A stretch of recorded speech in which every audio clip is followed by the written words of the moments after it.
Hello everyone, आप सबका स्वागत है आपके अपने चैनल इजी मैथ्स पे। देखिए डियर फ्रेंड्स, आज की इस वीडियो में अपन विज्ञान का मॉडल पेपर नंबर 1 करेंगे।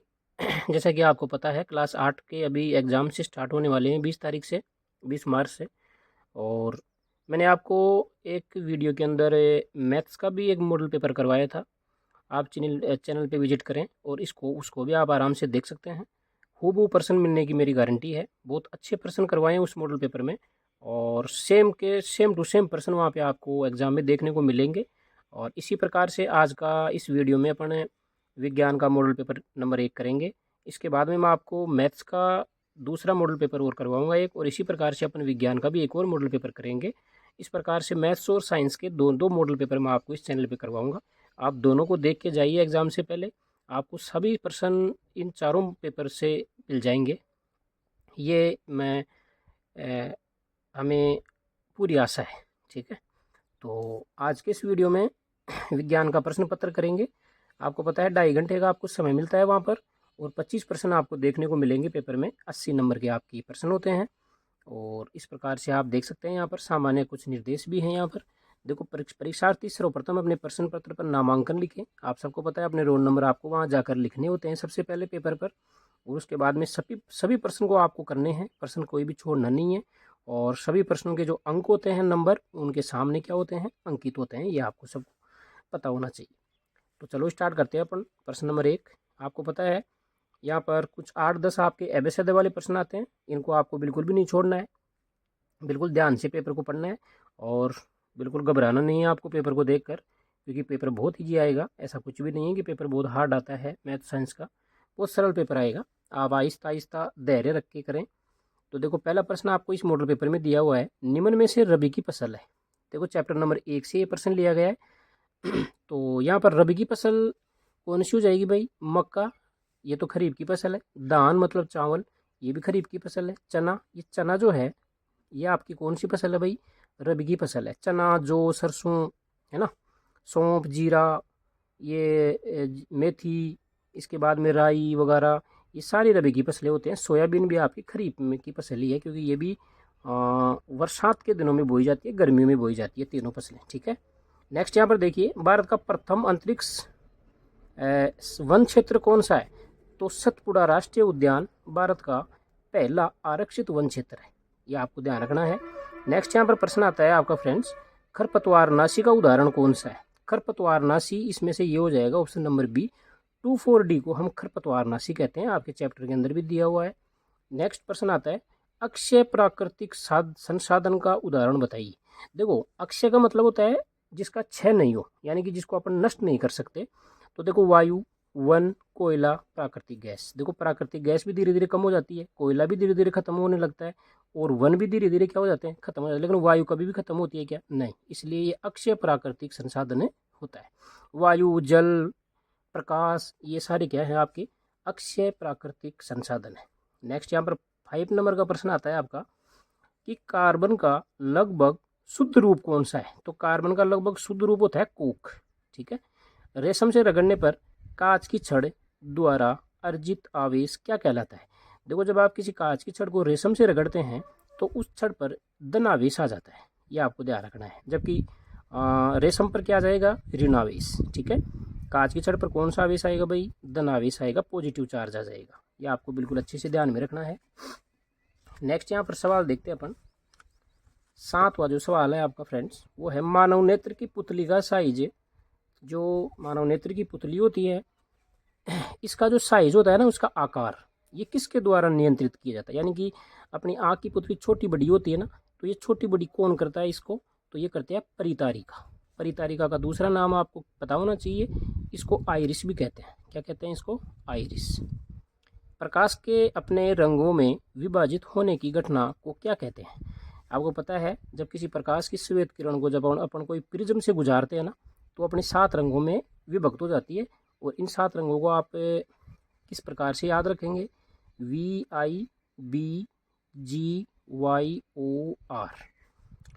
नीचे नीचे आपका वो वोयलेट मतलब बैंगनी, फिर आपका इंडिगो मतलब जामुनी, फिर आपका ब्लू नीला, फिर आपका ग्रीन हरा, येलो पीला, ऑरेंज, और फिर रेड लाल। इस प्रकार के ये 7 रंग हैं, इनको आप याद रख सकते हैं इस स्पेलिंग से, है ना, VIBGYOR से। तो इस प्रकार की जो घटना होती है ना, प्रकाश की किरण को जब किसी प्रिज्म से गुजारा जाता है तो वो 7 रंगों में क्या हो जाती है, विभक्त हो जाती है। इसको प्रकाश का वर्ण विक्षेपण कहा जाता है। आपको बिल्कुल कंटेस्ट याद रखना है। नेक्स्ट यहाँ पर हम बात करेंगे फ्रेंड्स, प्रोटोजोआ द्वारा होने वाले 2 रोगों के नाम लिखिए। तो देखो, प्रोटोजोआ से होने वाले 2 रोगों के जो नाम हैं वो आपको यहाँ पर आप देख सकते हैं फ्रेंड्स। 9वां प्रश्न आपका, प्रोटोजोआ से होने वाले 2 रोग। तो यहाँ पर मैंने 2 ही नहीं जबकि 5 रोग लिख दिए हैं। आप कोई सा भी इनमें से सारे के सारे याद कर लेना, कोई भी एग्जाम में याद रहे वो लिख के आना। तो देखो, प्रोटोजोआ से एक तो मलेरिया होता है, एक लिस्मेनिया रोग होता है, एक पेचिस होता है, एक डायरिया या उसको अतिसार भी बोलते हैं। ठीक है, ये प्रोटोजोआ से होने वाले क्या है भाई, रोग है। नेक्स्ट यहाँ पर 10वां प्रश्न आता है फ्रेंड्स, उस मेयमान को परिभाषित करते हुए इसका मात्रक भी लिखिए। देखो, उस मेयमान की परिभाषा लिखनी है आप, क्या होता है। तो आप ध्यान में रखें कि किसी पदार्थ की एक विशिष्ट मात्रा के पूर्ण दहन के बाद निकलने वाली ऊष्मा की मात्रा को उस मेयमान कहा जाता है। यानी कि किसी 1 किलोग्राम पदार्थ को जब हम जलाते हैं तो उससे कितनी ऊष्मा निकलती है, उसको ही हम क्या कहते हैं, ऊष्मीयमान कहते हैं। और इस ऊष्मीयमान का जो मात्रक होता है ना, वो आप हिंदी में भी याद रख सकते हैं, किलोजूल प्रति किलोग्राम, या इसको आप ऐसे भी लिख सकते हैं, किलोजूल प्रति किलोग्राम। ठीक है। नेक्स्ट यहाँ पर प्रश्न आता है आपका 11वां, कि निषेचन किसे कहते हैं। निषेचन की आपको परिभाषा देनी है। तो ये स्पष्ट तरीके से यहाँ पर मैंने आपके लिए उत्तर लिखा है, आप इसको ध्यान से पढ़ें, कि जब नर और मादा युग्मकों के मिलने की प्रक्रिया को निषेचन कहा जाता है, जिसके फलस्वरूप इसका विकास होता है, भ्रूण का विकास होता है, और फिर भ्रूण के बाद में शिशु बनता है। ठीक है। नेक्स्ट यहाँ पर क्वेश्चन नंबर आपका 12वां आता है। क्वेश्चन आप 12वां देखेंगे। 12वां प्रश्न आपको बोल रहा है कि आवर्ती को परिभाषित कीजिए। ये सारे प्रश्न 2-2 नंबर के हैं फ्रेंड्स। इसका मात्रक भी आपको लिखना है। तो देखो, आवर्ती क्या होती है, ध्वनि वाले चैप्टर में आपने पढ़ा होगा कि किसी निश्चित बिंदु से 1 सेकंड में गुजरने वाली तरंगों की संख्या को आवर्ती कहा जाता है। या आप सिंपल परिभाषा दे सकते हैं कि 1 सेकंड में किए गए कंपनों की संख्या, है ना। जो ध्वनि किसी भी माध्यम से गुजरती है ना, तो वो माध्यम कंपन करने लगता है, वाइब्रेशन करने लगता है। 1 सेकंड में कितने कंपन करती है कोई वस्तु या कोई माध्यम के कण, उसी को क्या कहते हैं अपन, आवर्ती कहते हैं।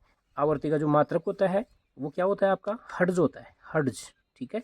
या इसको ऐसे HZ के रूप में भी दर्शाया जाता है।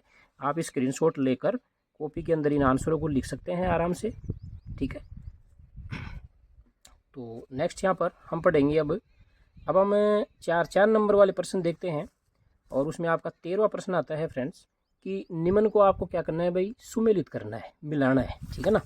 तो अपन इनको मिलाते हैं। देखो, यहाँ पर आपको देखो एक बढ़िया सा प्रश्न दे रखा है मिलान वाला। इसको कैसे मिलाएंगे। सबसे पहला है जुखाम, इन्फ्लुएंजा, जिसको फ्लू भी कहते हैं। ये दोनों ही रोग होते हैं ना फ्रेंड्स, ये आपके विषाणु से होते हैं। ठीक है, विषाणु जनित रोग है ये। इसके बाद में डेंगू के वायरस का वाहक, यानी कि डेंगू किससे फैलता है। तो आपका जो डेंगू है वो फैलता है मादा एडीज मच्छर के द्वारा। जब मादा एडीज मच्छर काट देता है तो उसके मुंह से जो है वायरस निकलते हैं और उनके द्वारा हमारे डेंगू बीमारी हो जाती है। अतिसार, मलेरिया, अतिसार और मलेरिया दोनों, अभी मैंने आपको मलेरिया का बताया था कि ये प्रोटोजोआ से होता है। इसके बाद में जो टाइफाइड रोग होता है और एक क्षय रोग होता है जिसको टीबी कहते हैं। यह आपके जीवाणु जनित रोग है, बैक्टीरियल रोग है ना। बैक्टीरिया से होते हैं टाइफाइड और टीबी दोनों। टीबी को क्षय रोग बोला जाता है। नेक्स्ट यहाँ पर 14वां नंबर का प्रश्न आता है आपका, मोमबत्ती की ज्वाला का नामांकित चित्र बनाइए एवं ईंधन के ऊष्मीयमान को किस मात्रक द्वारा प्रदर्शित किया जाता है। तो इसका जो आंसर आपको मिलेगा, तो 14वें प्रश्न का आंसर आप देख सकते हैं आपके सामने है कि ये मोमबत्ती का ज्वाला चित्र है भाई। ठीक है, मोमबत्ती का ज्वाला का नामांकित चित्र, इस प्रकार से आपको चित्र बनाना है। ये जो मोमबत्ती का बाहर की जो लो होती है ना, वो होती है बाह्य क्षेत्र, इसको बाह्य क्षेत्र कहते हैं। फिर बाहर के क्षेत्र से थोड़ी सी अंदर की जो ज्वाला होती है वो कम दहन वाला मध्य भाग होता है। ठीक है ना, यहाँ पर ऊष्मा की मात्रा कम होती है। और जो अंदर ही अंदर भाग होता है उसको कहते हैं बिना जली मोमबत्ती का आंतरिक भाग। ये काला रंग का होता है लगभग थोड़ा थोड़ा। ये मोमबत्ती है, और ये जो बीच ही बीच का भाग होता है मोमबत्ती का वो सबसे कम गर्म होता है, यानी कि यहाँ पे सबसे कम तापमान होता है, और ये सबसे गर्म बाहरी भाग है, सबसे गर्म भाग होता है ये बाहर वाला। इस प्रकार का आपका चित्र बना देना है। और फिर का क्या पूछा गया आपको कि ईंधन के ऊष्मीयमान का एसआई मात्रक, तो एसआई मात्रक अभी आप ऊपर बताया जा चुका है आपको, किलोजूल प्रति किलोग्राम, यानी कि 1 किलोग्राम वस्तु को पदार्थ को जलाने से कितनी किलोजूल ऊष्मा मिलती है। ठीक है, इसका मतलब ये होता है सिंपली। इसके बाद में हम क्वेश्चन नंबर 15 देखेंगे। 15 नंबर का प्रश्न है आपका फ्रेंड्स। 15 नंबर में आपको खालिस्तान दिए हुए हैं 4, प्रत्येक खालिस्तान 1 नंबर का रहेगा। तो कोष्टक में दिए शब्दों में से शब्द का चयन कर रिक्त स्थानों की क्या करनी है, पूर्ति करनी है। आपको कोष्टक में शब्द मिले हुए हैं, देखो सिंचाई, जुताई, फसल, ड्रिप तंत्र, खाद, मिट्टी की तैयारी। कौन सा उपयुक्त शब्द है, सही शब्द आपको यहाँ पर खालिस्तान में क्या करना पड़ेगा, भरना पड़ेगा। तो देखो पहला प्रश्न क्या है, जब एक ही किस्म के पौधे किसी स्थान पर बड़े पैमाने पर उगाए जाते हैं तो इन्हें क्या कहते हैं भाई, इनको फसल कहा जाता है। क्या कहा जाता है, फसल। नेक्स्ट देखो, एक कार्बन पदार्थ है जो कि पौधों या जंतु अपशिष्टों से प्राप्त होता है। तो कौन सा एक कार्बनिक पदार्थ है भाई यहाँ पर, खाद। खाद क्या है आपका, खाद एक कार्बनिक पदार्थ है जो हमें कहाँ से मिलता है, पौधे और जंतुओं के अपशिष्टों से। निश्चित अंतराल पर खेत में जल देना क्या कहलाता है, सिंचाई कहलाता है। ये आपके पहले पार्ट से है, सिंचाई। इसके बाद में देखो, फसल उगाने से पहले प्रथम चरण मिट्टी की तैयारी करना है ना, यहाँ पे लिख देंगे अपन क्या तैयारी होती है। नेक्स्ट यहाँ पर कुछ एक एक शब्दों में आपको आंसर देने हैं। क्वेश्चन नंबर 16 में 4 प्रश्न है। देखो पहला प्रश्न है, गले के सामने की और सुस्पष्ट उभरे भाग के रूप में दिखाई देता है उसे क्या कहते हैं। तो इसको अपन एडम्स एप्पल कहते हैं, है ना, आपके चैप्टर में भी आया था एडम्स एप्पल, या इसको स्वर यंत्र भी कहते हैं। जो गले के अंदर ज़्यादातर ये लड़कों में देखा जा सकता है, लड़कियों में थोड़ा कम विकसित होता है। लड़कों में कंठ के अंदर एक उभरा हुआ हड्डी का सा भाग होता है, उसको हम एडम्स एप्पल कहते हैं। नेक्स्ट यहाँ पर प्रश्न दूसरा है कि यौनारंभ के साथ वर्षण किस हार्मोन का स्राव प्रारंभ कर देता है। तो जब किशोर अवस्था में जब आपका जो लड़का होता है तो लड़के के जो वर्षण होते हैं ना, तो उन वर्षणों से एक हार्मोन निकलता है, उसको कहते हैं टेस्टोस्टेरोन। टेस्टोस्टेरोन ये हार्मोन निकलता है, ठीक है। और लड़कियों में प्रोजेस्टेरोन और एस्ट्रोजन, ये दो भी आप याद रखना। इसके बाद में थायराइड ग्रंथि से स्रावित हार्मोन थायरोक्सिन की कमी से कौन सा रोग होता है। तो वो होता है आपका गलगंड, या इसको क्या बोलते हैं, और गोइटर, इसको गोइटर भी बोलते हैं। ये रोग होता है थायरोक्सिन हार्मोन की कमी से। मेंढक के लाखा, यहाँ पर गलत शब्द है ये, मेंढक के लार्वा से, यहाँ पे क्या आएगा भाई, लार्वा से वयस्क बनने के परिवर्तन क्या कहलाता है। तो जब मेंढक वयस्क में बदलता है ना, मेंढक का छोटा लार्वा जब वयस्क में रूपांतरण हो जाता है उसका, तो उसको कहते हैं अपन कायांतरण। उसकी परिभाषा क्या है भाई, कायांतरण है। 15 प्रश्न के उत्तर मैंने पेपर में भी लिख दिए हैं फ्रेंड्स। आप अगर 15 प्रश्न के उत्तरों का स्क्रीनशॉट लेना चाहते हैं चारों प्रश्नों का, तो यहाँ से ले सकते हैं। ये 15 प्रश्न का उत्तर है 4। ये 4 सवाल हैं। एडम्स एप्पल स्वर यंत्र, टेस्टोस्टेरोन हार्मोन, गोइटर या गलगंड रोग और कायांतरण कहलाता है। ये चारों का आप स्क्रीनशॉट अच्छे से ले सकते हैं, या वीडियो को स्टॉप करके आप अपनी कॉपी के अंदर भी इनको लिख सकते हैं, ठीक है। वो 16 प्रश्न था फ्रेंड्स, जो अपने 4 प्रश्नों के मैंने आपको आंसर दिखाए थे ना, वो 16 प्रश्न के 4 प्रश्न थे 1-1 नंबर की। अब 17वें प्रश्न में आपको ट्रू फॉल्स करने हैं, असत्य और सत्य आपको यहाँ पर बताना पड़ेगा। वही आपके 4 सवाल दिए हुए हैं यहाँ पर। किसी वस्तु पर लगने वाले धक्के या खिंचाव को आकर्षण को बल कहते हैं। देखो, किसी वस्तु पर लगने वाले धक्के, खिंचाव, आकर्षण को क्या कहते हैं, बल कहते हैं। ये बिल्कुल क्या है, सही है। दो वस्तुओं के बीच अन्योन्य क्रिया के कारण उनके बीच बल लगता है, ये बात भी क्या है, सही है। दो वस्तुओं पर हमेशा जब वो आपस में क्रिया करती हैं तो उन पर क्या लगता है भाई, बल लगता है। यदि किसी वस्तु पर दो बल विपरीत दिशा में कार्य करते हैं तो इस पर लगने वाला कुल बल दोनों बलों के अंतर के बराबर होता है। बिल्कुल सही बात है। जैसे एक तरफ से ज़्यादा बल जैसे मान लो एक तरफ से तो लग रहा है 10 न्यूटन का बल, क्योंकि न्यूटन बल का मात्रक होता है, और एक तरफ से लग रहा है 8 न्यूटन बल, तो अब इन दोनों का अंतर कितना हुआ, अंतर हुआ 2 न्यूटन। तो यानी कि वस्तु उधर ही जाएगी जिधर बल ज़्यादा लग रहा है, ठीक है ना। जैसे एक वस्तु है, उसको 2 बच्चे खींच रहे हैं, एक अपनी तरफ खींच रहा है, एक अपनी तरफ खींच रहा है। एक थोड़ा ज़्यादा जोर लगा रहा है, 10 न्यूटन का बल लगा रहा है, एक थोड़ा कम बल लगा रहा है, तो वस्तु किधर जाएगी, 10 न्यूटन वालों की तरफ चली जाएगी। तो लगने वाला जो कुल बल होता है ना, जो नेट बल होता है, वो इन दोनों बलों के अंतर के बराबर होता है। यानी कि इसका जो नेट बल आया कितना आया, 2 न्यूटन। चौथा सवाल है, बल द्वारा किसी वस्तु की गति की अवस्था में परिवर्तन नहीं लाया जा सकता। ये गलत है। बल द्वारा किसी भी वस्तु की अवस्था में क्या लाया जा सकता है, परिवर्तन लाया जा सकता है। जैसे फूले हुए गुब्बारे को आप बल लगाकर थोड़ा दबा देंगे तो उसका आकार बदल जाएगा ना, तो ये आकार बदल देता है कौन, बल। नेक्स्ट सवाल है, संक्षेप में आपको उत्तर देने हैं। तो यहाँ पर 18 प्रश्न में 2 प्रश्न दिए हुए हैं, एक तो वनस्पति जात की परिभाषा और एक प्राणी जात की परिभाषा आपको लिखनी है। तो इसका आंसर आपको मैं बताता हूँ। यहाँ पर आप 18 प्रश्न का आंसर देख सकते हैं फ्रेंड्स। वनस्पति जात, जैसा कि शब्द से ही आप पहचान सकते हैं, वनस्पति जात का मतलब पेड़ पौधे। तो देखो इसकी परिभाषा क्या हो जाएगी भाई, किसी क्षेत्र विशेष या काल विशेष में, काल विशेष का मतलब किसी समय, किसी क्षेत्र में पाए जाने वाले सभी पेड़ पौधों को सम्मिलित रूप से वनस्पति जात कहा जाता है। इसी प्रकार से प्राणी जात, तो प्राणी जात का मतलब जीव जंतु। तो इसी प्रकार किसी क्षेत्र विशेष या काल विशेष में पाए जाने वाले सभी पशु पक्षियों एवं जंतुओं को सम्मिलित रूप से प्राणी जात कहा जाता है। स्क्रीनशॉट ले लीजिए आराम से, इसको याद करना है आपको, इम्पोर्टेंट क्वेश्चन है। नेक्स्ट सवाल आता है आपका फ्रेंड्स, 18वां का जो दूसरा है वो है वन्य जीव अभ्यारण्य किसे कहते हैं, राष्ट्रीय उद्यान क्या होते हैं, जैव मंडल आरक्षित क्षेत्र क्या होते हैं। इन तीनों की आपको यहाँ पर परिभाषा देनी है। तो देखो यहाँ पर सबसे पहले हम देखेंगे वन्य जीव अभ्यारण्य, ठीक है। ये 18वें के दूसरे का पहला है। ये वन्य जीव अभ्यारण्य की परिभाषा कैसे लिखेंगे, यह ऐसे क्षेत्र होते हैं जो विशेष रूप से पौधों और जानवरों की प्रजातियों के संरक्षण के लिए निर्धारित किए गए हैं। यानी कि ये ऐसे क्षेत्र होते हैं जहाँ पर जंगली जानवरों और पौधों के का क्या किया जाता है, उनकी सुरक्षा की जाती है।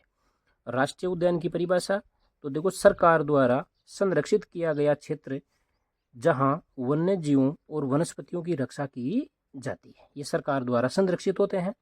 इन पर यहाँ पर राष्ट्रीय उद्यानों के अंदर किसी जीव जंतु को मारना, किसी पेड़ पौधों को काटना अपराध होता है, ठीक है ना। फिर नेक्स्ट सवाल है आपका, जैव मंडल आरक्षित क्षेत्र किसे कहते हैं। तो ये वे क्षेत्र होते हैं जहाँ जैव विविधता को संरक्षित किया जाता है। यानी कि जैव विविधता का मतलब होता है विभिन्न प्रकार के जीव जंतु। कई आपको पता है ऐसी जगह हो कि जहाँ पर विभिन्न प्रकार के जीव जंतु हों, तो उनकी सुरक्षा करने के लिए एक क्षेत्र बनाया जाता है, उसको हम जैव मंडल आरक्षित क्षेत्र या इसको ही क्या कहते हैं, बायोस्फीयर रिजर्व भी कहते हैं। इसको बायोस्फीयर रिजर्व भी कहते हैं, ये भी आपको ध्यान रखना है, ठीक है। सवाल नंबर आपका 19 है फ्रेंड्स, कि जो आपका खिलाड़ी है ये कीलदार जूते स्पाइक्स क्यों पहनते हैं, इनकी आपको व्याख्या करनी है। ये 4 नंबर का सवाल है। तो यहाँ से आप देख सकते हैं आराम से, आपका उत्तर लिखा हुआ है कि खिलाड़ी कीलदार जूते स्पाइक्स मैदान पर बेहतर पकड़ बनाने के लिए पहनते हैं। ये घर्षण को बढ़ाने में सहायता करते हैं। इनकी सहायता से दौड़ने में आसानी रहती है। ये खिलाड़ी को फिसलने से बचाते हैं तथा नियंत्रण और स्थिरता प्रदान करते हैं। इसलिए खिलाड़ी जो है ये कीलदार जूते पहनते हैं। आप इनका स्क्रीनशॉट ले लीजिए या कॉपी में लिख लीजिए। नेक्स्ट 20वां सवाल है आपका यहाँ पर कि श्रव्य तथा अश्रव्य ध्वनियों में अंतर बताइए, कि कौन सी ध्वनियाँ श्रव्य होती हैं और कौन सी ध्वनि अश्रव्य होती है। ये ध्वनि वाले पार्ट से लिया हुआ प्रश्न है, 2-2 नंबर के दोनों परिभाषाएं। तो आप देख लीजिए आराम से, श्रव्य ध्वनि और अश्रव्य ध्वनि की दोनों की यहाँ पर परिभाषा लिखी हुई है। आराम से इसको समझाया हुआ है कि देखो श्रव्य ध्वनि 20 हर्ट्ज से 20 किलो हर्ट्ज के बीच की ध्वनि को मनुष्य अपने कानों द्वारा सुन सकता है, इसे श्रव्य ध्वनि कहते हैं। जबकि 20 हर्ट्ज से कम की आवृत्ति को मनुष्य के कानों द्वारा नहीं सुना जा सकता, इसलिए इसे अश्रव्य ध्वनि कहा जाता है। यानी कि जो 20 हर्ट्ज से कम होगी वो तो आपकी अश्रव्य, जिसको हम सुन नहीं पाएंगे, और जो 20 हर्ट्ज से लेके 20 किलो हर्ट्ज या इस 20 किलो हर्ट्ज को 20,000 हर्ट्ज भी बोल सकते हैं, क्योंकि 1 किलो हर्ट्ज में 1000 हर्ट्ज होता है।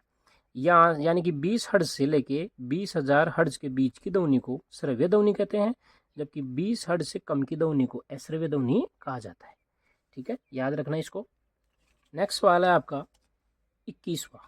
आवेशित गुब्बारा दूसरे आवेशित गुब्बारे को प्रतिकर्षित करता है, यानी कि एक आवेशित गुब्बारा दूसरे आवेशित गुब्बारा को दूर हटाता है, जबकि अनावेशित गुब्बारा आवेशित गुब्बारे को आकर्षित करता है। तो इसकी आपको व्याख्या करनी है। यानी कि आपने पाठ में पढ़ा होगा कि दो गुब्बारे हैं, दोनों ही आवेशित हैं, उनको अगर आप पास पास में लाते हैं तो एक दूसरे को हटाते हैं, दूर हटाते हैं, यानी कि एक दूसरे को खींचते नहीं है। जबकि एक तो गुब्बारा आवेशित है और एक अनावेशित है, वो दोनों को पास पास में लाते हैं तो वो दोनों एक दूसरे की ओर खींचे चले जाते हैं, यानी कि एक दूसरे को आकर्षित करते हैं। ऐसा क्यों होता है? तो इस सवाल का जो उत्तर होगा वो यहाँ पर देख सकते हैं आप। 21वें सवाल का जो उत्तर होगा वो हो जाएगा आपका, आवेशित गुब्बारा दूसरे आवेशित गुब्बारे को प्रतिकर्षित करता है, जबकि अनावेशित गुब्बारा आवेशित गुब्बारे को क्या करता है? आकर्षित करता है। क्योंकि दो आवेशित गुब्बारों पर समान प्रकार का क्या होता है भाई? आवेश होता है। ठीक है ना, दोनों ही गुब्बारे अगर आवेशित हैं तो उन पे कैसा आवेश होता है? समान आवेश होता है। और आपको पता है समान आवेशों के बीच में प्रतिकर्षण होता है, असमान आवेशों के बीच में आकर्षण होता है। इसलिए दोनों एक दूसरे को प्रतिकर्षित करते हैं, क्योंकि समान आवेशों के बीच प्रतिकर्षण, जबकि विपरीत आवेशों के बीच आकर्षण होता है। यह आपका उत्तर हो जाएगा। नेक्स्ट सवाल है आपका 22वां। कैलाइडोस्कोप की रचना का वर्णन करें। ये भी 4 अंक का प्रश्न है। कैलाइडोस्कोप, तो देखो कैलाइडोस्कोप की रचना का अपन वर्णन करते हैं कि कैलाइडोस्कोप क्या होता है। तो ये जो होता है, ये कैलाइडोस्कोप प्रकाश वाले चैप्टर से लिया हुआ है प्रश्न है ये। कैलाइडोस्कोप समतल दर्पणों के 3 संकीर्ण पट्टी से बना है। संकीर्ण का मतलब होता है बिल्कुल बारीक पट्टी से बना हुआ होता है, जो एक दूसरे से 60 डिग्री कोण पर झुके हुए एक बेलनाकार ट्यूब में लगे हुए होते हैं। ट्यूब का एक सिरा अंदर की तरफ एक घिसे हुए कांच के प्लेट द्वारा बंद किया जाता है। दर्पण के बीच का स्थान कांच के रंगीन टुकड़ों या टूटी हुई चूड़ियों से भरा होता है। ये कैलाइडोस्कोप इस प्रकार से बनाया जाता है। ये इसकी कुछ रचना है, आप इसको याद रखना इन चारों लाइनों को। नेक्स्ट यहाँ पर सवाल आता है फ्रेंड्स, ये आपके बड़े बड़े प्रश्न हैं। 23वां प्रश्न है। 23वें प्रश्न के अंदर 2 प्रश्न है और ये फिर अथवा में भी 2 प्रश्न है। ठीक है ना, तो आपको जो भी अच्छा लगे एग्जाम में, आप दोनों प्रश्न नहीं करना, या तो ऊपर वाले दोनों करना या फिर नीचे वाले करना। ठीक है, तो मैं आपको यहाँ पर दोनों ही बता रहा हूँ। चूँकि यहाँ पर जो आपका ये प्रश्न तो है 4 नंबर का है और ये प्रश्न है 2 नंबर का, ये है 2 नंबर का, यानी कि ये 23वां प्रश्न कुल मिला के कितने अंक का हो जाएगा? 8 अंक का। ठीक है, प्रश्न क्या है देखो, 23वां का पहला प्रश्न है CNG LPG का ईंधन के रूप में उपयोग करने के क्या लाभ है। यानी कि जो अपन CNG और LPG का अपन यूज करते हैं, CNG मतलब संपीड़ित प्राकृतिक गैस और LPG का मतलब द्रवित पेट्रोलियम गैस, इन दोनों का हम घरों में और कई जगह हम इनका यूज करते हैं। तो वो क्यों करते हैं ये आपको यहाँ पर बताना पड़ेगा। ठीक है ना, तो ये इसका लाभ क्या है, तो देखो इनके क्या लाभ है वो देखते हैं। क्योंकि इनसे एक तो प्रदूषण कम होता है और ये गैर संक्षारक है। ठीक है ना, गैर संक्षारक का मतलब ये होता है कि ये किसी को नुकसान नहीं पहुंचाते। ठीक है ना, ये आसानी से पाइप से गुजर सकते हैं, ये सस्ती और आसानी से उपलब्ध हो जाते हैं। इनके कैलोरी मान भी क्या होते हैं? अधिक होते हैं, यानी कि ऊष्मा की मात्रा ज़्यादा होती है। इनका उपयोग खाना बनाने व यातायात के साधनों के उद्देश्य से किया जाता है और ये जलने पर धुआं नहीं देते। ये पेट्रोल एवं डीजल के स्वच्छ विकल्प है। विकल्प का मतलब होता है पेट्रोल और डीजल की जगह ये काम में आते हैं। तो ये आंसर हो जाएगा इसका, आप इसको याद रखना। नेक्स्ट यहाँ पर सवाल रहेगा आपका 23वां का दूसरा, वनोन्मूलन के परिणाम। वनोन्मूलन का मतलब होता है वनों को काटने के क्या परिणाम है, क्या हानियां होती हैं। और दूसरा है गर्भस्थ शिशु में लिंग निर्धारण को सचित्र समझाइए। यानी कि जो गर्भ में जो शिशु होता है ना, इसका लिंग निर्धारण कैसे होता है, यानी कि ये लड़की होगी या लड़का होगा, इसका हम कैसे निर्धारण करेंगे ये आपको बताना पड़ेगा दूसरे में तो। और पहले में बताना है वनोन्मूलन, यानी कि वनों को उखाड़ने के, जलाने के, काटने के क्या परिणाम होते हैं। ये दोनों सवालों का उत्तर मैं आपको बताता हूँ।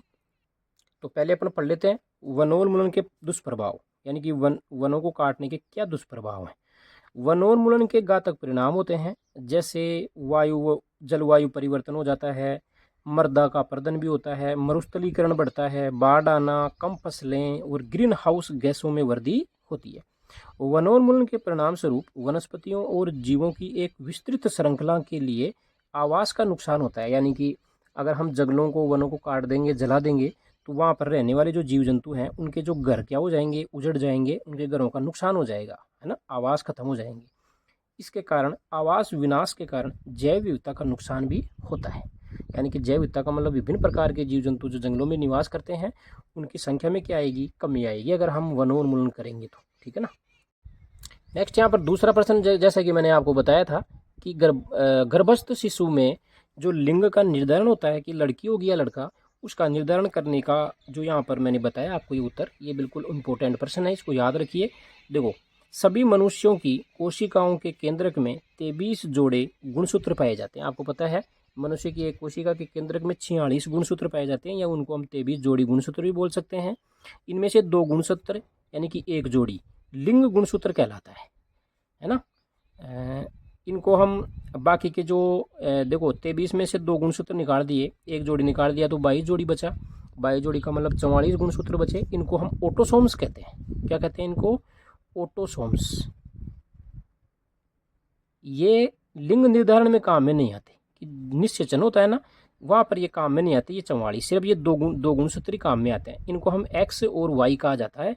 स्त्री में ये दोनों गुणसूत्र एक्स एक्स होते हैं, जबकि पुरुष में एक्स और वाई होते हैं। ठीक है, ये आपको मैंने बता दिया। अब इनका ये आपको ऐसा चित्र बनाना पड़ेगा, तो एग्जाम के अंदर आप एक ऐसा चित्र बना देना। ये तो नर है यानी कि पुरुष है, और ये मादा है, ठीक है ना। इसको हम स्त्री कह सकते हैं और इसको हम पुरुष कह सकते हैं, ठीक है।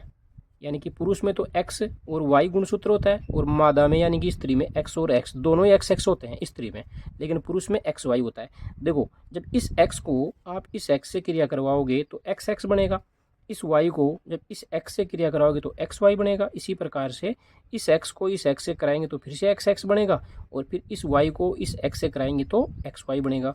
एक्स एक्स का मतलब होता है लड़की, है ना, पुत्री, और एक्स वाई का मतलब पुत्र यानी कि लड़का।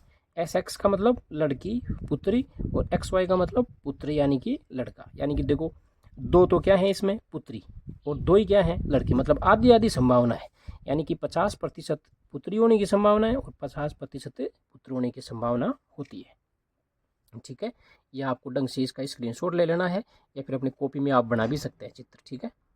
नेक्स्ट यहाँ पर आपका सवाल है फ्रेंड्स कि अथवा में क्या है भाई, पेट्रोलियम के परिष्करण को समझाइए। पेट्रोलियम के विभिन्न घटकों और उनके उपयोग को सारणीबद्ध करें। यानी कि जो पेट्रोलियम होता है ना, कच्चा तेल, उससे कौन कौन सी चीज़ें बनती हैं, उनसे कौन कौन से पदार्थ बनते हैं, उन पदार्थों के क्या क्या उपयोग हैं, उनको आपको यहाँ पर लिखना पड़ेगा। तो यहाँ पर आप देख सकते हैं 23वां प्रश्न का अथवा मैंने आपको दिखा दिया, है ना। 23वां प्रश्न का अथवा क्या है भाई, पेट्रोलियम के परिष्करण को समझाना है। पेट्रोलियम के विभिन्न संघटकों उनके उपयोग की सारणीबद्ध कीजिए। यानी कि जो पेट्रोलियम होता है ना, कच्चा तेल, उससे कौन कौन से पदार्थ निकलते हैं और उन पदार्थों के क्या क्या उपयोग हैं, ये आपको यहाँ पर दर्शाना है, बताना है, ठीक है ना। तो यहाँ पर आप देख सकते हैं आंसर बिल्कुल बढ़िया तरीके से आपका यहाँ पर आंसर लिखा हुआ है। ये रहा आपका आंसर, इसको आप आराम से नोट कर सकते हैं, पढ़ सकते हैं। देखो, पेट्रोलियम का परिष्करण, पेट्रोलियम का शोधन प्रभाजी आसवन से किया जाता है, और इसी प्रक्रिया में विभिन्न क्वथनांकों पर पेट्रोलियम का पृथक्करण तेल को अम्ल या क्षार विलयन के साथ धोकर किया जाता है। इसके फलस्वरूप तरलीकृत पेट्रोलियम गैस यानी कि लिक्विड पेट्रोलियम गैस, द्रवित पेट्रोलियम गैस, केरोसिन, डामर, गैसोलीन, कोक, डीजल व पेट्रोल जैसे उपयोगी पदार्थों में परिवर्तित हो जाता है। पेट्रोलियम के विभिन्न संघटकों को अलग अलग करने का प्रक्रम परिष्करण कहलाता है। यानी कि पेट्रोलियम यानी कच्चे तेल से उसमें पाए जाने वाले पदार्थों को अलग करने की जो प्रक्रिया होती है ना, वो पेट्रोलियम का परिष्करण कहलाता है। कौन कौन से पदार्थ बनते हैं, एक तो एलपीजी बनती है, जिसका उपयोग कहाँ करते हैं अपन, रसोई घर में, खाना पकाने के लिए, घरों में, उद्योगों में।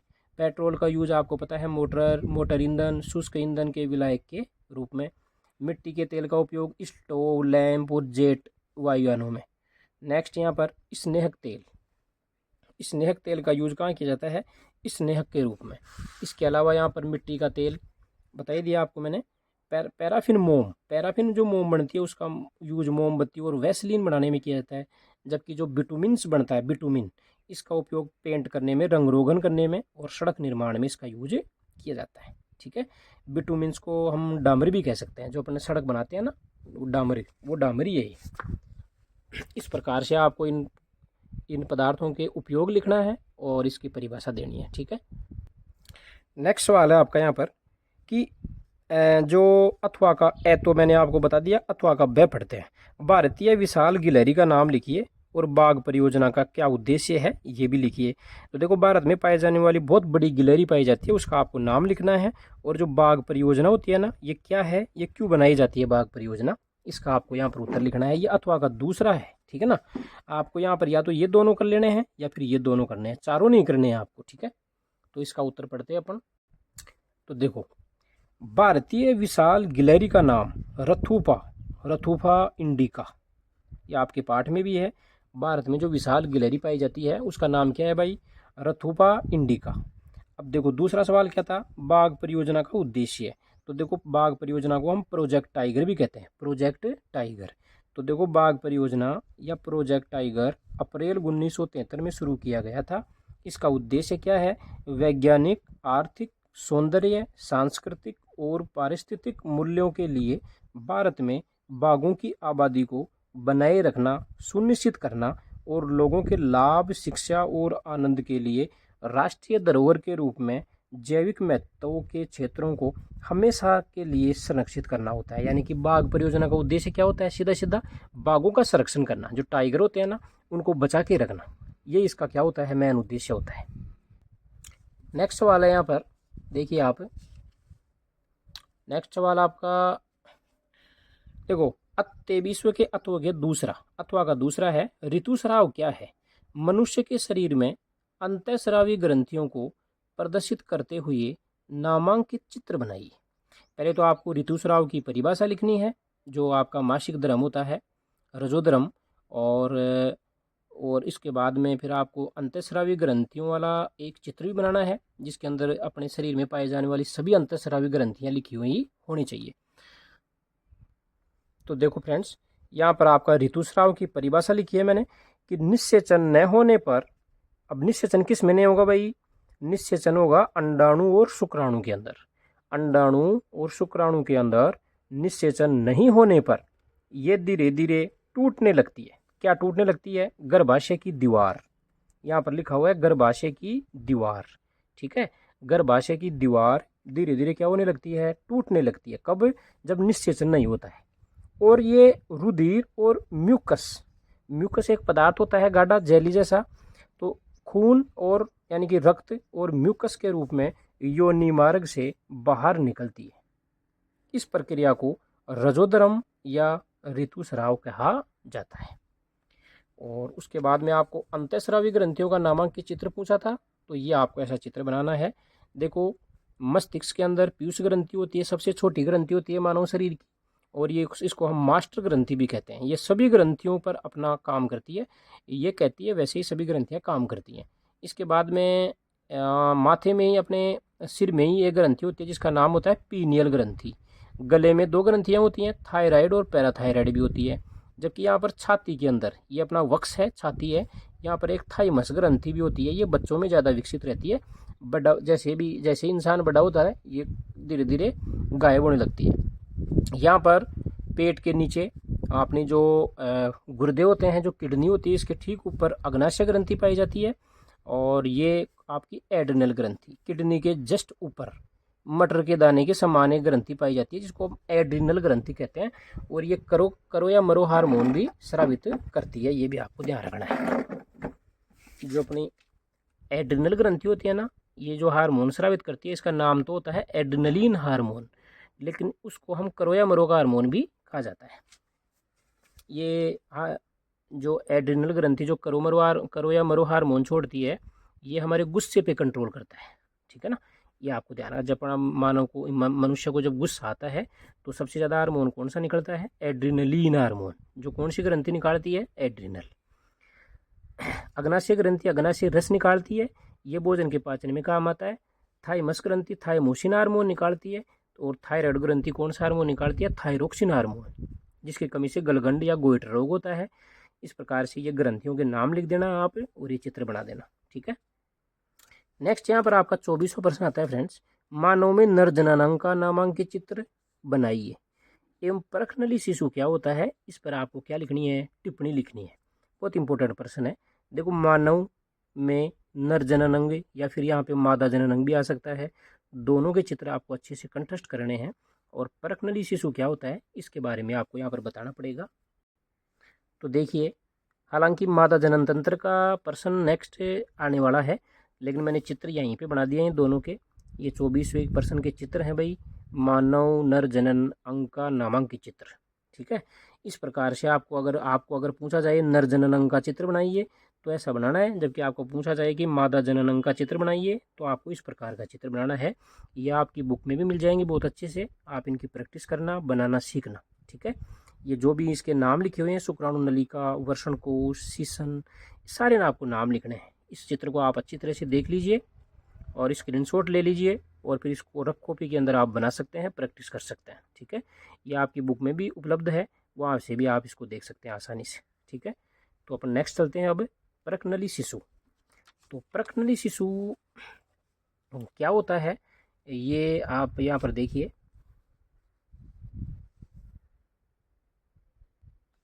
देखो, परखनली शिशु का क्या होता है? अंतःपात्रे, अंतःपात्रे का मतलब किसी पात्र के अंदर, किसी बर्तन के अंदर निषेचन या इनविट्रो विधि के द्वारा, इनविट्रो विधि द्वारा परखनली में शुक्राणु तथा अंडाणु का निषेचन कराने से बना भ्रूण 16 से 32 कोशिकीय अवस्था में गर्भाशय में रोपित किया जाता है। यह शिशु परखनली शिशु कहलाता है। कि जब माता के पेट में जब निषेचन नहीं हो, है ना, वैसे नेचुरली माता के पेट में निषेचन होता है और बच्चा भी माता के पेट में बनता है, भ्रूण भी वहीं बनता है, शिशु भी वहीं बनता है। लेकिन कई बार क्या होता है, माता के पेट से बाहर भी निषेचन करवा लिया जाता है, ठीक है ना। शुक्राणु और अंडाणु को दोनों को परखनली के अंदर क्रिया करवाई जाती है, फिर यहाँ पर भ्रूण बनता है और इस भ्रूण को फिर कुछ दिन बाद में माता के गर्भाशय में प्रत्यारोपित कर दिया जाता है, डाल दिया जाता है। वहीं पे इस बच्चे की जो ये शिशु होता है ना, ये विकसित होता है, ठीक है। यानी कि निषेचन बाहर करवाया जाता है, बाकी जो शिशु पलता है ना वो पेट में पलता है। नेक्स्ट यहाँ पर बात करें कि यहाँ पर आपके देखो 24वां जो प्रश्न था फ्रेंड्स, उसका पहला प्रश्न मैंने आपको बता दिया। दूसरा प्रश्न देखो क्या है, कैरम बोर्ड पर पाउडर क्यों लगाया जाता है भाई? कैरम बोर्ड जो होता है ना, ये घर्षण वाले चैप्टर से आपका पार्ट से ये प्रश्न लिया हुआ है। कैरम बोर्ड पर पाउडर क्यों छिड़का जाता है? और दूसरा प्रश्न है, पार्श्व परावर्तन की घटना को समझाइए। पार्श्व परावर्तन समतल दर्पण में होता है, आपको पता है, दायां भाग बायां दिखाई देता है और बायां भाग दायां दिखाई देता है। ये मोटा मोटा बता दिया मैंने आपको, आगे हम इसकी विस्तृत चर्चा करेंगे। लेकिन उससे पहले हम पढ़ेंगे कि कैरम बोर्ड पर पाउडर क्यों छिड़का जाता है। तो इसका उत्तर आपके सामने है, कैरम बोर्ड पर पाउडर क्यों छिड़का जाता है। तो देखिए, कैरम सिक्कों और कैरम बोर्ड के बीच घर्षण को कम करने के लिए उस पर क्या लगाया जाता है? पाउडर लगाया जाता है। एक लाइन का ही उत्तर लिखना है आपको कि कैरम बोर्ड पर जो सिक्के होते हैं ना, जिनको अपन ऐसे ऐसे छोड़ते हैं, ऐसे ऐसे जो चलाते हैं, उन सिक्कों और कैरम बोर्ड की जो सतह होती है, पृष्ठ होता है, उनके बीच में घर्षण को कम करने के लिए, ताकि अपनी जो कांटी होती है ना, यानी कि जो सिक्का होता है, वो आसानी से दूर चला जाए, इसलिए का क्या लगाते हैं अपन? पाउडर लगाते हैं। पार्श्व परावर्तन क्या होता है? जब किसी समतल दर्पण में किसी बिंब का प्रतिबिंब देखा जाता है तो बिंब का बायां भाग प्रतिबिंब का दायां भाग एवं बिंब का दायां भाग प्रतिबिंब का बायां भाग बन जाता है, अर्थात बिंब व प्रतिबिंब के पार्श्व आपस में उलट जाते हैं। पार्श्व का मतलब होता है साइड वाले भाग। अब जब अपनी इमेज देखेंगे समतल दर्पण में, हम अपना चित्र देखें तो हमारा बायां हाथ तो दायां दिखाई देगा और दायां बायां दिखाई देगा, ठीक है। ये ऐसा पार्श्व परावर्तन कहते हैं, इसको लैटरल रिफ्लेक्शन कहते हैं, ठीक है। ये आपको ध्यान रखना है। आपकी किताब में एम्बुलेंस का भी उदाहरण दिया हुआ है, ठीक है ना।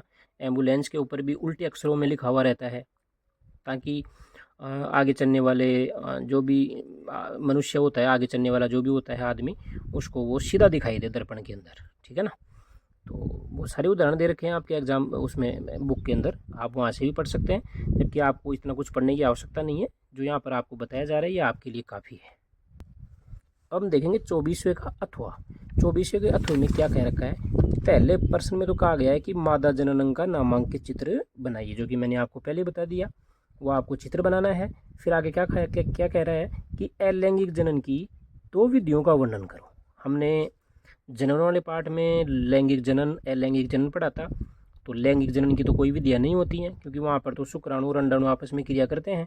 लेकिन अलैंगिक जनन की बहुत सारी विधियाँ पढ़ी थी अपन ने, मुकुलन, विखंडन, कायिक प्रवर्धन, है ना। तो उनमें से कोई भी 2 विधियों का आपको क्या करना है, वर्णन करना है। तो यहाँ पर आपके सामने आंसर है, आप देख सकते हैं। अलैंगिक जनन की 2 विधियाँ आप देख सकते हैं। पहली तो मैंने यहाँ पर लिखी है कायिक प्रवर्धन। कायिक का मतलब होता है किसी पेड़ पौधे के, किसी शरीर के कोई भी भाग ले लो आप, जैसे पेड़ का भाग क्या क्या हो सकते हैं भाई, जड़ हो सकता है, तना हो सकता है, फूल हो सकता है, पत्ती हो सकती है, शाखा हो सकती है ना। किसी भी भाग द्वारा अगर कोई नया पौधा बन जाता है तो उसको हम कायिक प्रवर्धन कहते हैं। ये परिभाषा आप पढ़ लीजिए आराम से। और उदाहरण देना चाहें तो एक गुलाब का आप उदाहरण दे सकते हैं, क्योंकि गुलाब की टहनी को काट कर उससे दूसरा पौधा बनाया जा सकता है, ठीक है ना। टहनी क्या है, उसका कायिक भाग है। नेक्स्ट यहाँ पर दूसरी विधि मैंने आपको बताई है विखंडन। विखंडन भी 2 प्रकार का होता है। एक तो द्विविखंडन होता है, यानी कि एक ही जीव 2 भागों में बढ़ जाता है, जैसे कि आपका अमीबा, है ना।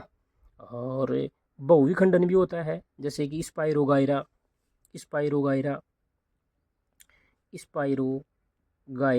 जो कि अपने शैवाल बोलते हैं इसको क्या बोलते हैं भाई, नील हरित शैवाल।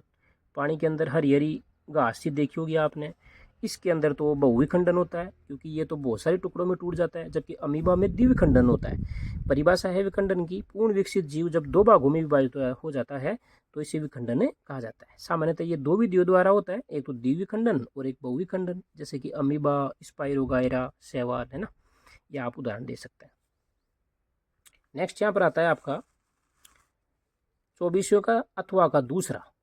या तो ये दोनों करने हैं आपको एग्जाम में, या फिर ये दोनों करने हैं, चारों मत कर देना, चारों नहीं करने होते हैं वहां पर। घर्षण हानिकारक परंतु अनिवार्य क्यों है, स्पष्ट करो। देखो, घर्षण खराब भी है, जबकि घर्षण के बिना काम भी नहीं चलता, यानी कि अनिवार्य भी है। ऐसा क्यों है, ये आपको बताना है। तो देखो, आप यहाँ पर लिखा हुआ है कि घर्षण हानिकारक क्यों है। पहले तो मैंने लिखा है घर्षण हानिकारक है। क्यों है हानिकारक है, क्योंकि घर्षण के कारण वस्तुएं खराब होती हैं, घिस जाती हैं जल्दी, ठीक है ना। जैसे साधनों के टायर घिस जाते हैं, मशीनों के बेरिंग घिस जाते हैं, है ना, कलपुर्जे घिस जाते हैं घर्षण के कारण ही। तो ये हानिकारक हुआ। घर्षण के कारण वस्तुओं को खींचना या धकेलना भी क्या होता है, मुश्किल होता है थोड़ा। फिर आगे यहाँ पर घर्षण के कारण अधिक बल लगाने की क्या होती है, आवश्यकता होती है। इसलिए घर्षण क्या हो गया, हानिकारक हो गया। जबकि घर्षण जरूरी भी है, अनिवार्य है, कंपलसरी है। क्यों है जरूरी, घर्षण ना हो तो गतिमान वस्तुओं को रोकना क्या रहेगा, असंभव रहेगा। अगर कोई वस्तु चल रही है, अगर कोई वस्तु गति कर रही है तो वो हमेशा गति करती रहेगी, अगर क्या नहीं हो, घर्षण नहीं हो। तो घर्षण ना तो हम पृथ्वी पर चल नहीं पाएंगे, घर्षण ना हो तो हम पृथ्वी पर चल भी नहीं पाएंगे, ठीक है ना। घर्षण के द्वारा ही हम आसानी से लिख पाते हैं। अब जैसे मैं पेन से लिख रहा हूँ ना, तो ये घर्षण के कारण ही लिख रहा हूँ। अगर इस कागज़ और इस पेन के पेन के बीच में अगर घर्षण नहीं होना तो मैं लिख ही नहीं पाऊँगा, ठीक है ना। तो ये इसलिए घर्षण क्या है भाई, ज़रूरी है। आप यहाँ से स्क्रीनशॉट ले लीजिए इसका। नेक्स्ट सवाल है आपका यहाँ पर है कि 24वें के अथवा का जो दूसरा है ना, इस दूसरे में ही 2 प्रश्न दिए हुए हैं। विक्षेपण किसे कहते हैं, मानव नेत्र का सचित्र वर्णन कीजिए। देखो, ये प्रश्न तो है 4 नंबर का। फिर ये जो दूसरे के 2 है ना, एक तो ये और एक ये 2-2 नंबर के हैं। इस प्रकार से कुल मिलाकर 24वां प्रश्न 8 नंबर का हो गया आपका। तो हम अब किसका आंसर देखेंगे, वर्ण विक्षेपण, प्रकाश का वर्ण विक्षेपण की परिभाषा, जो अभी मैंने प्रिज्म वाला बताया था आपको, 7 रंगों वाला, वही है ये, उसकी परिभाषा देखेंगे। और फिर मानव नेत्र का चित्र भी बनाएंगे और उसका वर्णन भी करेंगे। यहाँ पर देख सकते हैं आप, आपका वर्ण विक्षेपण की परिभाषा लिखी हुई है। कि जब सूर्य का प्रकाश प्रिज्म से होकर गुजरता है तो अपवर्तन के पश्चात, परावर्तन मत लिखना यहाँ पर, अपवर्तन मतलब आर पार हो जाता है प्रकाश, ठीक है ना। परावर्तन तो कब लिखते हैं, जब प्रकाश किसी सतह से टकरा कर पुनः उसी माध्यम में लौट जाता है, तो वो तो परावर्तन होता है। और जब प्रकाश आर पार हो जाता है तो उसको क्या कहते हैं, अपवर्तन। अपवर्तन के पश्चात विभिन्न रंगों में विभाजित हो जाता है।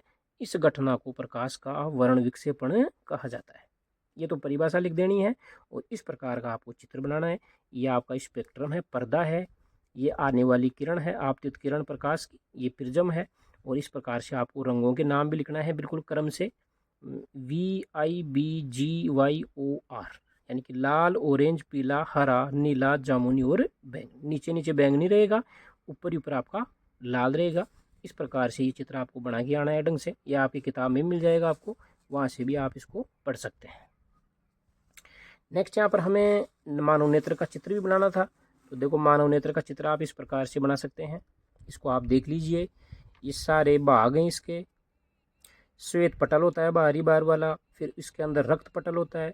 यहाँ पर ये अंध बिंदु होता है, क्योंकि यहाँ पर किसी भी वस्तु का प्रतिबिंब नहीं बनता, इसलिए इसको अंध बिंदु कहते हैं। ये दृष्टि तंत्रिका है। इन तंत्रिकाओं के द्वारा मस्तिष्क में संदेश जाता है प्रतिबिंब का, ठीक है ना, कि किस चीज़ का प्रतिबिंब है। ये दृष्टि पटल है, अंदर वाली सतह। ये पक्षमापी पेशियां होती हैं जो कि लेंस को पकड़ के रखती हैं। ये आइरिस परितारिका होती है ना। ये अपनी पुतली की साइज को क्या करती है भाई, नियंत्रित करती है। आइरिस या परितारिका भी कहते हैं इसको, ठीक है ना, इसको कहते हैं परितारिका। ये कॉर्निया है, आंख का बाहरी बाहर वाला जो उभरा हुआ भाग होता है ना, इसको कॉर्निया कहते हैं। कॉर्निया का नाम ही दूसरा है स्वच्छ मंडल, ये भी आपको ध्यान रखना है। और यहाँ पर एक द्रव भरा हुआ होता है, उसको हम कहते हैं जलीय द्रव। ये आप आराम से इसको ढंग से देखना, 2-4 बार इसका चित्र बनाना नाम सहित, तो आपकी ये प्रैक्टिस में आ जाएगा, तो फिर बढ़िया रहेगा, आप एग्जाम में आसानी से बना पाएंगे, ठीक है ना। तो नेक्स्ट चलते हैं अपन। 25वां प्रश्न है आपका फ्रेंड्स, कि विद्युत धारा के रासायनिक प्रभाव को सचित्र समझाइए। ये तो 6 नंबर का है। जो पहला है ना, विद्युत धारा का रासायनिक प्रभाव, ये तो 6 नंबर का है। और फिर दूसरा प्रश्न है कि जो द्रव होते हैं ना, ये बर्तन की दीवारों पर क्या डालते हैं, दाब डालते हैं, इसका आपको सचित्र वर्णन करना है। तो पहला प्रश्न देखते हैं अपन। तो देखो, द्रव बर्तन की दीवारों पर क्या डालता है भाई, दाब डालता है। अब इसको सिद्ध करने के लिए, समझाने के लिए हम कुछ इस प्रकार का एक चित्र बना देते हैं। और फिर कुछ यहाँ पर हम लिख भी सकते हैं कि जिस बर्तन में द्रव को रखा जाता है उसकी तली, यानी कि तली मतलब पैंदा, तली व दीवारों पर भी द्रव या तरल दाब डालता है।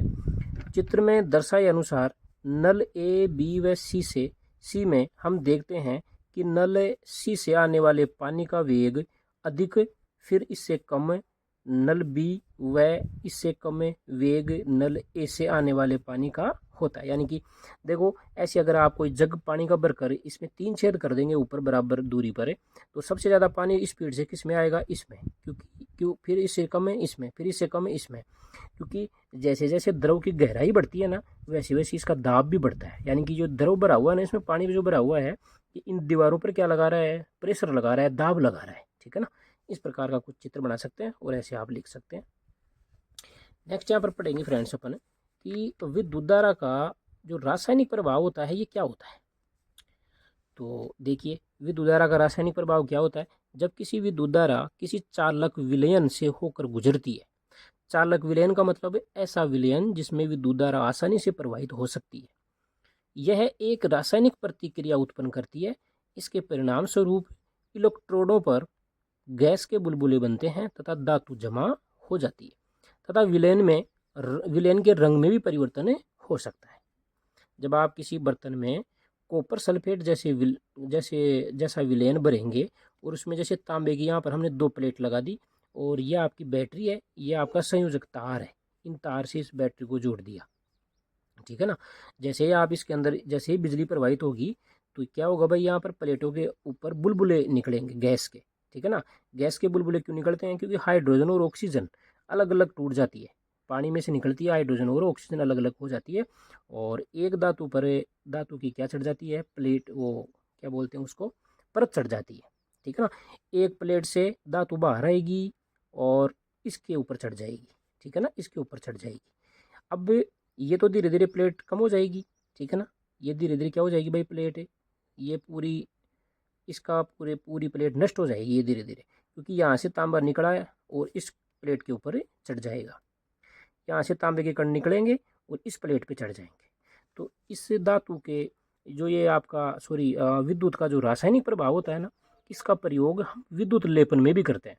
किसी एक धातु पर किसी वांछित धातु की परत चढ़ाने के काम में भी ये विद्युत धारा का रासायनिक प्रभाव काम में आता है, ठीक है। तो आप इस प्रकार का चित्र बना सकते हैं और ये 2-4 लाइन यहाँ पर लिख सकते हैं। बस इसका आंसर इतना ही रहेगा। ऐसा कैसा जब आप लिख के आते हैं तो पूरे में से पूरे नंबर आपके आएंगे, ठीक है। एक भी नंबर आपका, आधा भी नंबर भी नहीं कटेगा आपका, समझ गए। नेक्स्ट चलते हैं आप। नेक्स्ट यहाँ पर देखो फ्रेंड्स, 25वें का अथवा प्रश्न है। क्रोमियम धातु का विद्युत लेपन प्रक्रिया द्वारा अनेक वस्तुओं पर लेपन किया जाता है, प्रमुख उदाहरण दीजिए। क्रोमियम धातु जो होती है ना उसका विद्युत लेपन की प्रक्रिया, जो कि अभी मैंने आपको बताया था, विद्युत धारा के रासायनिक प्रभाव के उपयोग से क्रोमियम धातु की परत चढ़ाई जाती है किसी दूसरी धातु पर, ठीक है ना। अनेक वस्तुओं पर ये क्रोमियम धातु की क्या चढ़ाई जाती है भाई, परत चढ़ाई जाती है। आपको उदाहरण देने हैं तो उदाहरण में जैसे आप देख सकते हैं, बाथरूम में लगी हुई टंकी है ना, बाथरूम में लगी हुई जो ठूंटियाँ होती है ना, बाथरूम में लगे जो स्टील के जैसे पाइप हैं, उन पर ये क्रोमियम धातु की परत चढ़ाई जाती है ताकि क्या नहीं लगे, जंग नहीं लगे। जब एक धातु के ऊपर दूसरी धातु की परत चढ़ा देते हैं ना, ऐसी धातु की परत चढ़ा दी जाए जिसके जंग नहीं लगती, तो क्रोमियम धातु पे जंग नहीं लगती, इसलिए लोहे की सामानों पे, जितने भी लोहे के सामान होते हैं उन पे क्या चढ़ाई जाती है, क्रोमियम की परत चढ़ा दी जाती है। बहुत सारे उदाहरण दे सकते हैं आप, ठीक है ना। तो ये इतना कोई खास प्रश्न नहीं है फ्रेंड्स, इसको आप छोड़ भी सकते हैं। ये प्रश्न, इसकी कोई आने की ज़्यादा संभावना नहीं है, इसको आप छोड़ सकते हैं, ठीक है ना। ये प्रश्न इंपॉर्टेंट है। गुरुत्वाकर्षण बल पर संक्षिप्त टिप्पणी लिखिए। गुरुत्वाकर्षण बल की आपको सिर्फ यहाँ पर परिभाषा देनी है थोड़ी सी, और आपको इसमें कोई ज़्यादा कुछ लिखना नहीं है। इंपॉर्टेंट सवाल है, ये आ सकता है, ठीक है। तो यहाँ पर गुरुत्वाकर्षण बल की परिभाषा लिखी हुई है, आप इसको ध्यान से पढ़ लीजिए और अच्छे से याद कर लीजिए। संसार की प्रत्येक 2 वस्तुओं के बीच में एक आकर्षण बल लगता है, यानी कि संसार की प्रत्येक 2 वस्तुएं अपनी ओर एक दूसरे को आकर्षित करती हैं, इसे हम गुरुत्वाकर्षण बल कहते हैं। इस बल की खोज आइजैक न्यूटन ने की थी। इसी बल द्वारा किसी ऊपर फेंकी गई वस्तु को पृथ्वी अपनी ओर क्या करती है, खींचती है। यह बल ब्रह्मांड की प्रत्येक 2 वस्तुओं के बीच में विद्यमान होता है। इस प्रकार से यह आपका साइंस का मॉडल प्रश्न पत्र 1 कंप्लीट होता है। कल आपको एक मॉडल प्रश्न पत्र और मिल जाएगा यहाँ पर साइंस का, और इसी क्रम में गणित का भी आपको, गणित के पहले मॉडल पेपर में हमने कुल 20 सवाल करे थे, 5 प्रश्न उसके अंदर रह गए थे, क्योंकि उनको हम, चूँकि उस टाइम पे वीडियो भी कुछ ज़्यादा ही लंबा हो गया था, तो हम नेक्स्ट वीडियो के अंदर जब हम मॉडल पेपर 2 करेंगे गणित का, उसमें मैं आपको वो 5 प्रश्न और करवा दूंगा। तब तक आप मस्त रहें, पढ़ते रहें, और वीडियो अगर पसंद आता है तो वीडियो को लाइक शेयर ज़रूर करना और चैनल को सब्सक्राइब ज़रूर करके जाना। और आपके और भी कोई मित्र हैं जो पढ़ना चाहते हैं, उनको भी आप वीडियो को शेयर कर सकते हैं। और एग्ज़ाम तक आप बिल्कुल पढ़ाई में मस्त व्यस्त रहिए। आपको बिल्कुल भी यहाँ पर इन चीज़ों को बिल्कुल सीरियस लेना है। अभी एग्ज़ाम का बहुत मेजर टाइम है आपका, ये आपको बिल्कुल अच्छे से तैयारी करनी है। बाकी जो वीडियो आते हैं चैनल पे, उनको आप अच्छे से देख कर जाइए। एग्ज़ाम देने से पहले सब वीडियो को आपको देखना है एक बार, ठीक है ना। जो चीज़ें समझ नहीं आती हैं उनको आप अपने कॉपी में लिख लीजिए और बार बार उनका अध्ययन कीजिए, ठीक है। Thank you.